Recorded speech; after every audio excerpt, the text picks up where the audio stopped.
यक्षिणी। तो कहानी की शुरुआत में हम महाकाल नाम के एक तांत्रिक को देखते हैं जो कि पानी के अंदर किसी तरह की साधना कर रहा होता है, लेकिन अचानक से उसकी साधना भंग हो जाती है दोस्तों, क्योंकि एक यक्षिणी जिसका नाम माया है वो एक शख्स को रिझाकर उसके साथ फिजिकल हो जाती है और फिर वो उस शख्स को अपने असली रूप में आकर मार भी देती है। उसके बाद महाकाल को अपनी शक्तियों से उस इंसान की मौत की खबर मिलती है और वो गुस्से में पानी से बाहर आ जाता है और कहता है उस यक्षिणी ने आज अपना 99 शिकार पूरा कर लिया, अब बस उसे एक और मर्द को रिझाना और मारना है, जिसके बाद वो इस पृथ्वी लोक को छोड़ देगी। उसके यहाँ से जाने से पहले मुझे उसे किसी भी तरह पकड़ना होगा। हालांकि उसका आखिरी शिकार इतना आसान नहीं होने वाला, क्योंकि उस यक्षिणी को किसी ऐसे शख्स की जरूरत होगी जो पूरी तरह शुद्ध ब्रह्मचारी हो और साथ ही उसकी आंखों में मौत का डर भी ना हो। तो यक्षिणी के लिए ऐसा शख्स ढूंढना आसान नहीं होगा। दोस्तों, यहाँ महाकाल अपने शिष्यों से बताते हैं कि वो यक्षिणी अपने शिकार को करने के बाद अपनी जगह और पहचान दोनों को बदल देती है, ताकि वो किसी नए शिकार को पकड़कर उसके साथ संबंध बनाने के बाद उसे फिर मार दे। इससे ही उस यक्षिणी का शाप खत्म होगा। वो इस वक्त इंसानों के बीच इंसानी रूप में रह रही है, इसीलिए मैं अपनी शक्तियों से उसे नहीं पकड़ सकता। हालांकि वो अपने असली रूप में तभी आती है जब उसे किसी को मारना होता है, लेकिन मैं भी हार नहीं मानूंगा और अपने मकसद को पूरा करके रहूंगा। फिर महाकाल अपने शिष्यों के साथ निकल जाता है सैगंधिका नाम की झील की तरफ। अगले सीन में हमें उस यक्षिणी को दिखाया जाता है दोस्तों, जिसका नाम है माया, और माया के पास एक अजीब सा स्टैचू है जिसे वो भद्रा कहकर बुलाती है। भद्रा बात कर सकता था दोस्तों,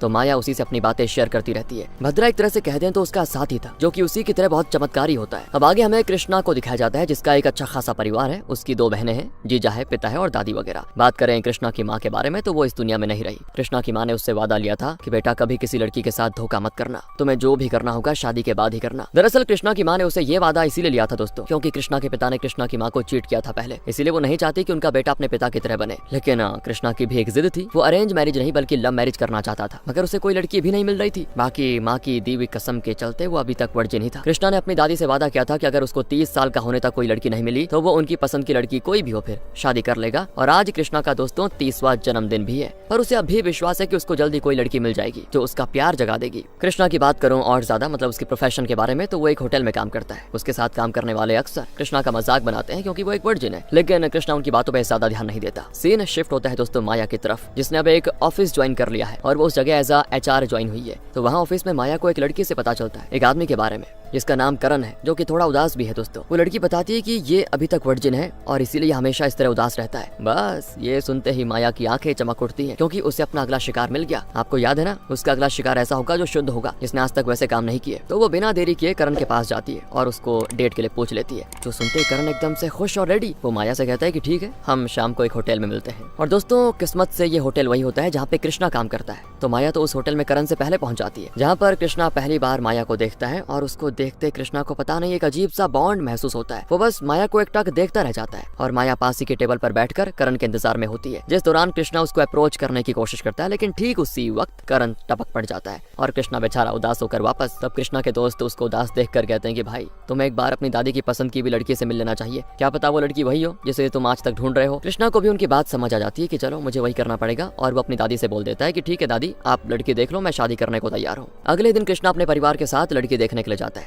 जो कि कृष्णा के साथ साथ बाकी सभी को पसंद आ जाती है, मतलब बढ़िया लड़की है। उस लड़की ने कृष्णा को भी अकेले में प्रपोज कर दिया था, जिससे कृष्णा बड़ा खुश और दोनों की शादी हो जाती है तय। अब शादी वाली रात कृष्णा अपनी होने वाली बीवी को घुटनों पर बैठकर प्रपोज करके अंगूठी पहनाना चाहता है। ये उसका एक तरफ से कह लें तो फैंटेसी है, इसीलिए वो उसको ढूंढते हुए बाहर जाता है, जहाँ पर वो लड़की अपने बॉयफ्रेंड से बात कर रही होती है कि तुम चिंता मत करो, ये कृष्णा थोड़ा बेवकूफ है, इसीलिए मैं इसको नाम के लिए शादी कर रही हूँ, बाकी शादी के बाद भी मैं तुमसे मिलती रहूंगी, और रही बात कृष्णा की, उसे मैं संभाल लूंगी, वो दिक्कत नहीं करेगा। दोस्तों ये सारी बातें सुनकर कृष्णा के पैरों तले जमीन खिसक जाती है कि ये कैसी लड़की है रे, और वो इस शादी से चुपचाप बाहर की तरफ चलाता है। कृष्णा ने कोई ऐसा सपना नहीं देखा था जो कि पूरा ना हो सके, इसीलिए वो एक खत लिखकर मरने का फैसला कर लेता है। दूसरी तरफ करण दोस्तों माया को एक होटल रूम में लेकर जाता है। माया बड़ी खुश होती है क्योंकि धरती पर उसका आखिरी शिकार होगा, लेकिन करण जब बातों ही बातों में माया को ये बता देता है ना कि मैं वर्जिन नहीं हूँ, मैंने अपनी सच्चाई आज तक छुपा के रखी सभी से, तो माया का खून खौल उठता है और वो करण के सामने अपने असली रूप में आ जाती है, जिसको देखकर करण वहीं पर बेहोश और ये बाहर पर्दे से एक परछाई की तरह दिख रहा होता है, जिससे कोई तो देख रहा है दोस्तों, यानी किसी ने माया पे नजर बनाई हुई है। पर माया इस बात से हट होकर एक पेड़ पे बैठकर रो रही होती है। उसे असल में पसाराव के लोग यानी अलकापुरी से निकाल दिया गया था। उसे ये शाप खुद कुबेर ने दिया था, क्योंकि माया ने किसी इंसान से प्यार करने की भूल की थी दोस्तों। तब से वो यक्षिणी बनकर धरती पे घूम रही है। यक्षिणी अक्सर पेड़ पे रहना पसंद करती है, इसीलिए माया पेड़ पे बैठकर रो रही होती है। तभी वहाँ पे कृष्णा आ जाता है, जो कि अपनी जान उसी पेड़ से फांसी लगाकर देना चाहता है, क्योंकि उसकी फीलिंग्स के साथ धोखा हो गया ना, और वैसे भी उसने सब कुछ पेपर पे लिख दिया था, जो कि उड़कर माया के पास पहुंच जाता है। माया जब उस लेटर को पढ़ती है तो उसको पता चलता है कि कृष्णा भी अभी तक वर्जिन है, तो उसको अपना नया मकसद मिल जाता है। ऊपर से कृष्णा अपनी जान देने जा रहा है, इसीलिए उसे मौत का भी खौफ नहीं होगा। तो बिना देरी किए माया कृष्णा को मरने से बचा लेती है। वो कृष्णा को देखकर बताती है कि मैं यहाँ मरने आई थी, मुझे प्यार में धोखा मिला है, लेकिन तुम मुझे यहाँ मरने भी नहीं दे रहे हो चैन से। जैसे मैंने तुम्हें देखा मुझे न जाने क्या हो गया, शायद इसको लव एट फर्स्ट साइट कहते हैं। तो कृष्णा कहता है मैंने आपको होटल में देखा था उस दिन, तो क्या आपका उस आदमी के साथ ब्रेकअप हो गया है? इस पे माया हाँ में जवाब देती है और साथ ही वो कृष्णा को फंसाने के लिए मीठी मीठी बातें भी करती है। और इससे भी जब काम नहीं बनता तो वो कृष्णा को अचानक से किस भी कर देती है दोस्तों, जिससे कृष्णा तो तुरंत डर जाता है। अब ये देखकर माया कृष्णा से कहती है ठीक है तुम जाओ, लेकिन अगर हमारी तकदीर में मिलना लिखा होगा तो हम एक दूसरे को जरूर मिलेंगे, तुम शायद तब समझ पाओगे कि लव एट फर्स्ट साइट का मतलब क्या होता है। इतना कहकर माया चली जाती है वहाँ से। आगे दोस्तों हमें महाकाल को दिखाया जाता है, जो कि अपने शिष्यों के साथ सौगंधिका झील की तरफ बढ़ रहा था ताकि वो वहाँ से कुमुदनी नाम का फूल हासिल कर पाए। तो यहाँ महाकाल का एक शिष्य भैरव उससे सवाल करता है कि ये अप्सरा या यक्षिणी होती क्या है। तो महाकाल उसे बताता है कि यक्षिणियां अलकापुरी नाम के एक दूसरे लोक में रहती हैं, जिसपे कुबेर का राज है। ये सभी अलकापुरी की अप्सराएं बहुत ही खूबसूरत और योग्य होती हैं। इन यक्षिणों का काम होता है धरती लोक के धन की सुरक्षा करना, इसीलिए ये धरती लोक और अलकापुरी आती जाती रहती है। साथ ही अगर किसी ने इनकी तपस्या को भंग करने की कोशिश की तो उन्हें इन यक्षिणियों का असली रूप देखने को मिलता है। अलकापुरी में ये अप्सराएं हैं, लेकिन धरती पर ज्यादा दिन रहकर ये यक्षिणी बन जाती हैं। एक बार किसी तांत्रिक ने एक अप्सरा को अपने तप से प्रसन्न कर लिया था, तब उसने तांत्रिक को कुमुदनी फूल दिया, जो कि सिर्फ अलकापुरी में पाया जाता है। और इस सफेद फूल की खासियत कि यक्षिणी की मौजूदगी में अपने आप रंग में बदल जाता है, ये चमकने लगता है, साथ ही इनकी महक भी बदल जाती है। भैरवा तुम सोच रहे होंगे कि हम उस फूल को लेने के लिए आज ही क्यों जा रहे हैं, क्योंकि ये फूल सिर्फ 200 पूर्णिमा की रात के बाद ही चमकता चालू होता है। मतलब इनके अंदर वो शक्ति आती है और इसी कुमुदनी फूल की मदद से मैं उस माया को पकड़ूंगा। बाकी पहले फूल लेते हैं, नहीं तो बहुत देर हो जाएगी। चलो।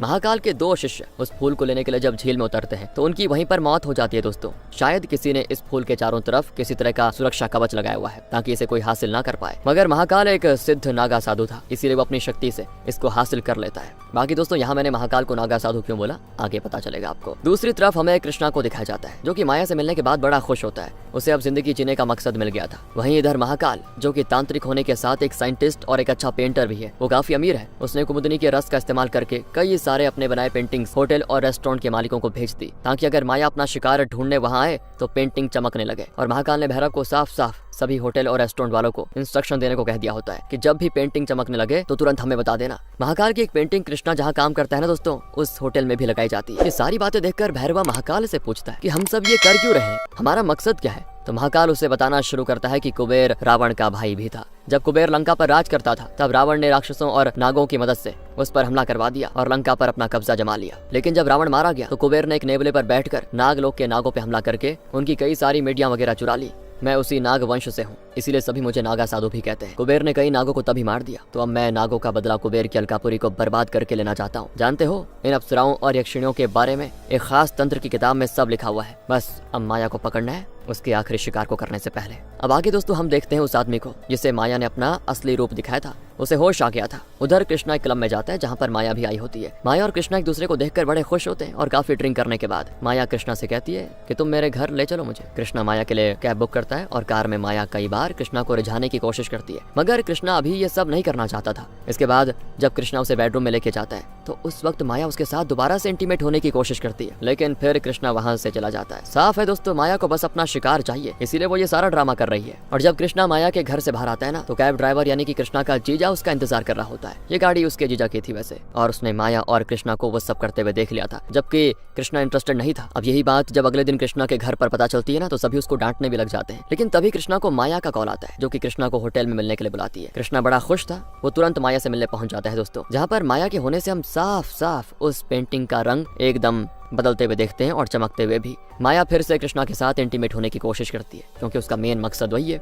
इस पर कृष्णा उससे कहता है कि मैंने अपने से वादा किया है कि मैं शादी के बाद ही ये सब करूंगा, और माया को यहाँ पे बड़ा गुस्सा आता है, मगर वो कर ही क्या सकती थी। इसी बीच दोस्तों पेंटिंग के रंग बदलने के बारे में महाकाल को पता लग जाता है, तो वो उसमें लगाई हुई कुमुदनी के रस से एक छोटी रोशनी निकालता है, जो कि उसे उस यक्षिणी के पास लेके जाती है जिसने उस दिन पेंटिंग को छुआ हो। और ये यक्षिणी एक पेड़ पर मौजूद थी, जिसे महाकाल अपनी शक्तियों से नीचे गिरा देता है। लेकिन उसको देखकर महाकाल दंग रह जाता है, क्योंकि वो माया नहीं बल्कि ज्वाला है दोस्तों। हाँ, वो भी उन अलकापुरी की यक्षिणी में से कोई है। महाकाल ज्वाला से माया के बारे में पूछता है, तो वो कोई जवाब नहीं देती। इस पॉइंट पर महाकाल उसकी आधी शक्तियों को अपने पास बांध लेता है जो कि उसे तभी वापस मिलेगी जब वो माया को लेकर महाकाल के पास आएगी। लेकिन यहाँ तो ज्वाला हंस रही है दोस्तों, वही थी जिसने अभी तक माया पर नजर बनाए हुए रखी थी। फिर भी उसने माया के बारे में महाकाल को कुछ नहीं बताया और इधर माया पेड़ पर बैठकर बड़ी रो रही होती है। तो भद्रा उससे कहता है कि कृष्णा से शादी करके कौन सा गलत बात हो जाएगी, वैसे भी तुमको उसको मारने के बाद ही अलकापुरी में स्थान मिलेगा, तो मारने के बाद तुम शादीशुदा थोड़ी रह जाओगी। ये सुनकर माया एक फैसला करती है कि वो कृष्णा से शादी कर लेगी और कृष्णा भी माया से माफी मांगने के लिए उसी पेड़ के पास आया था जहाँ पर वो उस दिन पहली बार उससे मिला था।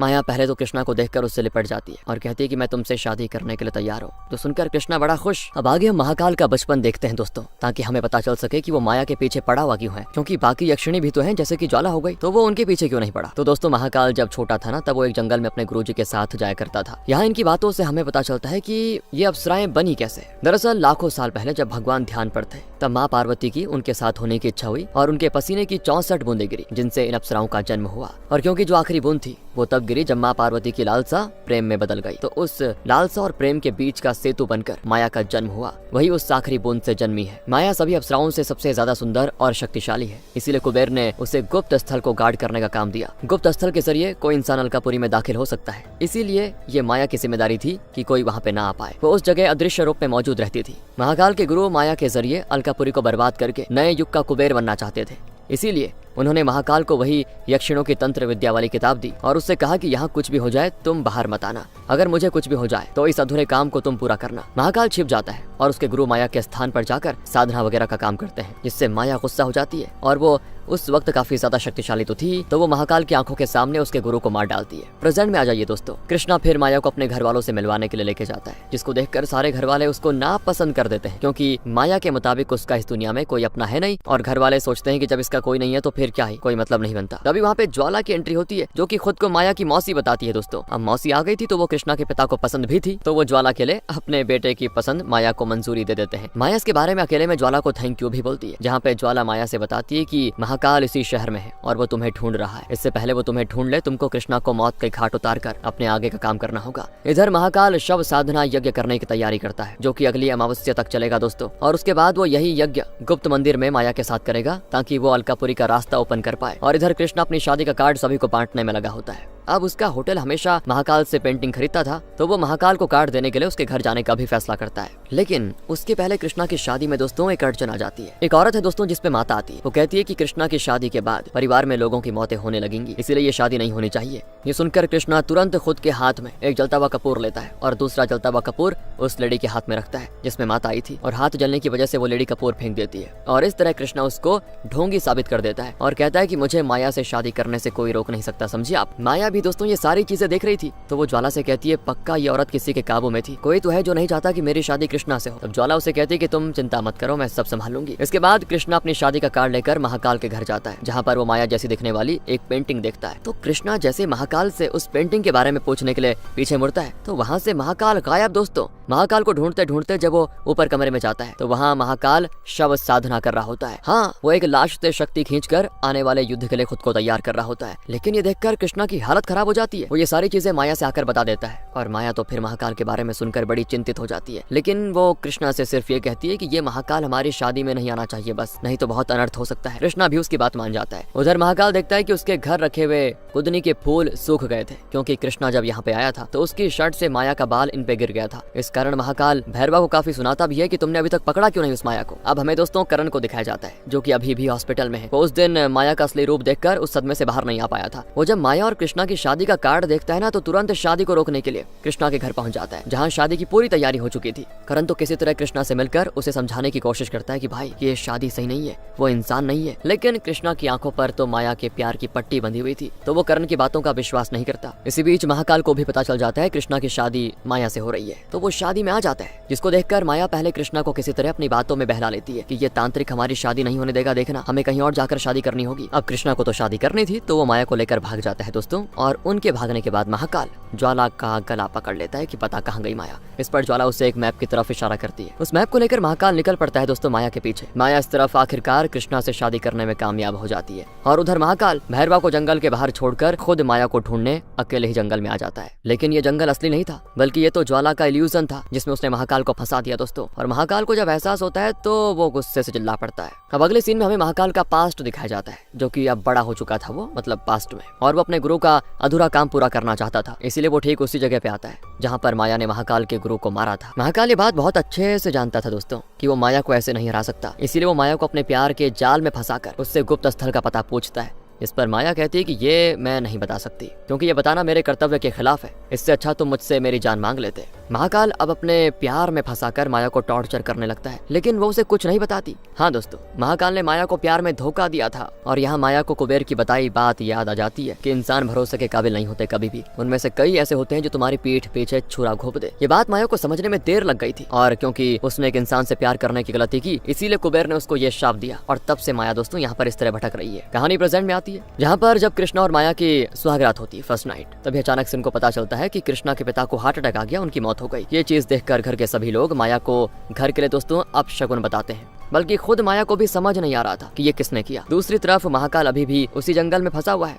वो जितना भी निकलने की कोशिश करता ना उसमें और फंसता जाता। इधर कृष्णा के पिता की मौत हो गई थी, लेकिन उससे कृष्णा को कोई फर्क नहीं पड़ रहा था क्योंकि वो उन्हें पसंद करता ही नहीं था, उसके लिए तो वो एक चीटर थे। कृष्णा को तो बस माया के साथ इंटीमेट होना था, लेकिन घर में मौत की वजह से अगले और 11 दिन माया और कृष्णा एक नहीं हो पाते। माया फिर ज्वाला से इस बारे में बताती है, तो ज्वाला उससे कहती है कि महाकाल यहाँ तब तक नहीं आ पाएगा, तुम आराम से अपने मकसद को कामयाब करो, उसे मैंने एक माया जाल में फंसा के रखा हुआ है। कृष्णा और माया जहाँ भी इंटीमेट होने की कोशिश करते दोस्तों, वहाँ पर इनका परिवार आकर इनको रोक देता, जिससे कृष्णा परेशान दोस्तों और माया भी गुस्से में। दूसरी तरफ भैरवा के शिष्य के पास हम वही तंत्र की किताब देखते हैं जो कि महाकाल के गुरु ने उसको दे दी थी और महाकाल ने भैरवा से कहा था अगर ज्यादा देर तक वापस ना आऊं तो तुम इस किताब की मदद से मुझे बाहर निकाल लेना। फिर क्या था, भैरवा किताब देखकर अपना काम लग जाता है क्योंकि महाकाल काफी देर जंगल के अंदर था ना। अब यहाँ कृष्णा प्लान बनाता है कि वो होटल में माया से मिलेगा, तभी उनको प्राइवेसी मिलेगी। वो माया से शाम को होटल में आने के लिए कह देता है। माया भी एक बहू की तरह पूरे घर का काम करने लग जाती है। तभी वहाँ पे करण आ जाता है दोस्तों। असल में करण की पहले जॉब छूट गई थी, तो अब इस नई जॉब को उसने ज्वाइन किया था। ये इंश्योरेंस की जॉब है, उसे कृष्णा के पिता का इंश्योरेंस क्लियर करवाना था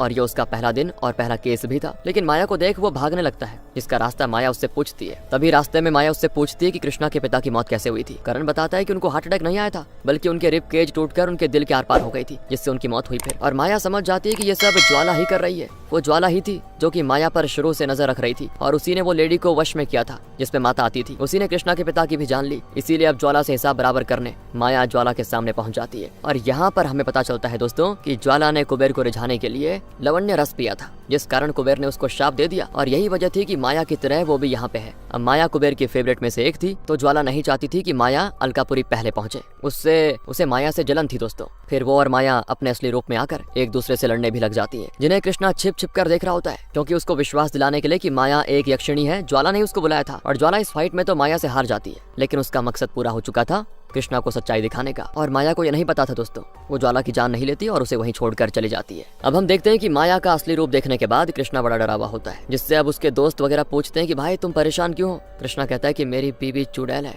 और ये सुनकर कृष्णा का एक दोस्त कहता है कि भाई वो तो सभी की बीवियां होती है, इसमें नई बात क्या है। उसके बाद माया वहाँ कृष्णा के पास आती है, जिससे कृष्णा ये बोलकर घर भेज देता है कि कोई रूम खाली नहीं है, तुम घर जाओ, मैं जल्दी सब निपटा कर आता हूँ। माया घर जाकर कृष्णा का पूरी रात इंतजार करती है, लेकिन वो नहीं आता दोस्तों। माया इसके बाद भी हार नहीं मानती, वो कृष्णा को खुश करने के लिए घर का हर काम करती है। लेकिन माया देखती है कि कृष्णा तो एक स्वामी बनकर आया हुआ है, जिसने स्वामी बनने के बाद भगवान के सामने कसम ले ली थी कि वो पूरे 41 दिनों तक ना तो किसी लड़की के साथ सोएगा, ना तो किसी पर बुरी नजर डालेगा। ये देखकर माया और कृष्णा के घर वाले काफी गुस्सा करने लगते हैं और कृष्णा को जल्दी से कसम वापस उतारने के लिए कहते हैं, मतलब हटाने के लिए। उसके लिए बस उसको एक खास पूजा और नहाना पड़ेगा, जिसके बाद वो इस चीज से हो जाएगा मुक्त। और फिर माया कृष्णा के घर आने के बाद फिर से उसके साथ इंटीमेट होने की कोशिश करती है, लेकिन कृष्णा तो भाग जाता है वहाँ से। अब माया उसके साथ जबरदस्ती तो नहीं कर सकती दोस्तों, तो उसका भी इंतजार लंबा हो जाता है। इसके बाद हमें महाकाल को दिखाया जाता है, जिसे भैरवा ने उस जंगल से बाहर निकाल लिया था। तभी महाकाल के सामने ज्वाला आ जाती है। वो महाकाल को माया का पता बताती है और साथ ही ये भी कहती है कि मैं अलकापुरी कभी नहीं जा पाऊँ, वो चलेगा, लेकिन तुम वहाँ माया को कभी मत जाने देना। ज्वाला की बात सुनकर महाकाल माया को लेने निकल जाता है और यहाँ कृष्णा जाकर करण से मिलता है दोस्तों, क्योंकि एक वही था जो माया की सच्चाई जानता था। करण कृष्णा से कहता है कि उस चुड़ैल को एक कुमारा ब्रह्मचारी लड़का चाहिए,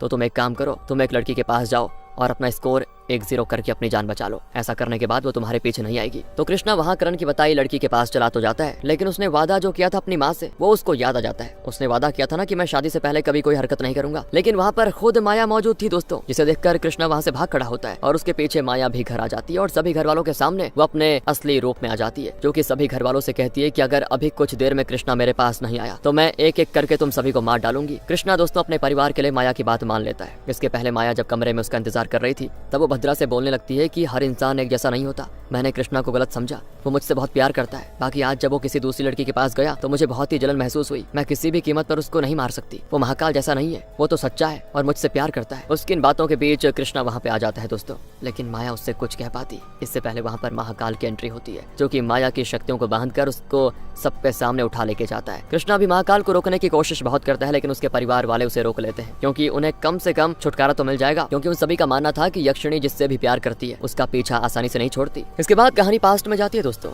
जहाँ हमें दिखाया जाता है कि महाकाल से धोखा खाने के बाद माया जब अलकापुरी गई तो उसका रास्ता रोक लिया गया और कुबेर ने उसको धरती पर रहने का शाप दिया, जिसके पश्चाताप के तौर पर माया को अलकापुरी में वापस आने के लिए 100 लोगों के साथ संभोग करके उनको मनाना होगा। लेकिन जो आखिरी आदमी होगा वो ब्रह्मचारी होना चाहिए, साथ ही उसके मन में मौत का डर भी नहीं होना चाहिए। तब से माया दोस्तों अलकापुरी आने के लिए ये सब कर रही है। माया सबसे योग्य थी, लेकिन अगर उसे कुबेर सजा नहीं देते तो सभी के साथ अन्याय होता, खास करके ज्वाला के साथ, क्योंकि ज्वाला को भी सजा मिली। कहानी इसी के साथ आती है प्रेजेंट में, जहाँ कृष्णा माया को खोकर बड़ा दुखी था। वो माया के कमरे में जाकर टूटे हुए भद्रा के स्टैचू को देखता है, जो कि महाकाल की वजह से टूट गया था। कृष्णा जब उसको जोड़ता है तो वो जुड़कर अपने असली रूप में आ जाता है, जो कि प्रकट होते ही कृष्णा से पहले माया के बारे में पूछता है, जिस पर कृष्णा बताता है कि उसे महाकाल लेकर चला गया। भद्रा फिर दोस्तों यहाँ कृष्णा से रिवील करता है कि माया घर का काम वगैरह इसीलिए कर रही थी ताकि तुम खुश हो जाओ। उसे तुमसे प्यार हो गया है, पता है, वो तुम्हें नहीं मारती कभी भी। तुम्हें अब कुछ भी करके माया और अलकापुरी दोनों को बचाना होगा। दूसरी तरफ दोस्तों महाकाल गुप्त स्थल में पहुंच जाता है, जहाँ वो पहले प्रवेश नहीं कर पा रहा था वहाँ, तो वो माया को अंदर फेंक देता है, जिससे वहाँ जो सुरक्षा कवच लगा हुआ था वो टूट जाता है। इसके बाद महाकाल यज्ञ करने की तैयारी करता है। वो भैरवा से कहता है कि किसी को यहाँ आने मत देना।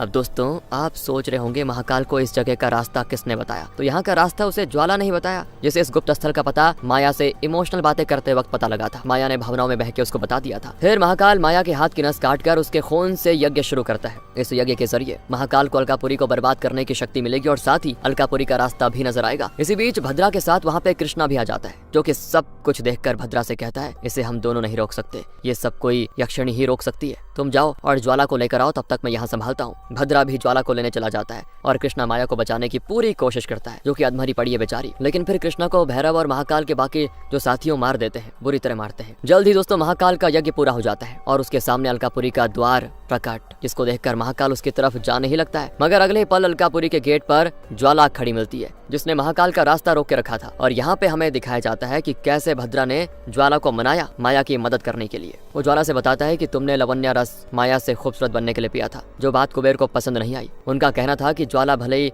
बाहर से खूबसूरत हो जाए, लेकिन उसकी जलन, उसकी द्वेष की भावना कभी कम नहीं हो सकती। इसीलिए उन्होंने तुम्हें धरती पर रहने का शाप दिया। तुम एक बार गलती कर चुकी हो और अब माया से जलन के कारण तुम सबसे बड़ी गलती करने जा रही हो। माया तो बस अलकापुरी को बचाना चाहती है। अगर महाकाल को नहीं रोका गया तो महाकाल पूरी अलकापुरी को तबाह करके तुम्हारे साथ साथ बाकी अप्सराओं को भी अपनी दासी बना लेगा। तुम कम से कम अपने लोगों की तो मदद करो। तब जाकर ज्वाला दिमाग लगाती है कि मैं अलकापुरी में प्रवेश करके महाकाल को रोक सकती हूँ, क्योंकि मुझे शाप मिला है। और ज्वाला तुरंत अलकापुरी में प्रवेश कर जाती है और उसके प्रवेश करते ही भस्म भी हो जाती है, जिससे दोस्तों एक रोशनी निकलती है, जो कि महाकाल को भी भस्म कर देती है, जिसके साथ अलकापुरी के दीवार दोबारा से बंद हो जाते हैं और वो रास्ता भी गायब। महाकाल के मरने के बाद माया कृष्णा से माफी मांगती है और दोनों ही एक दूसरे को अपने दिल की बातें बताते हैं। कृष्णा माया से कहता है कि मैं तुमको पाकर पूरा हो चुका हूँ, तुम चाहो तो मुझे मार सकती हो, मैं तैयार हूँ। और यहाँ माया कृष्णा को किस करती है दोस्तों, जिस दौरान हम उसकी आंखें चमकते हुए देखते हैं। जाहिर है जैसा कि भद्रा ने कहा था, माया तो कृष्णा को मारना ही नहीं चाहती थी। तो इसका एक ही मतलब है दोस्तों, कुबेर ने माया को यह शाप सिर्फ इसीलिए दिया ताकि वो जिस सच्चे प्यार की तलाश में है वो उसे मिल जाए। और इसी के साथ ये कहानी यहाँ पे खत्म होती है। बाकी आप बताइए आपको कैसी लगी। मिलते हैं आपसे अगली वीडियो में। ध्यान रखेगा अपना। Thanks for watching.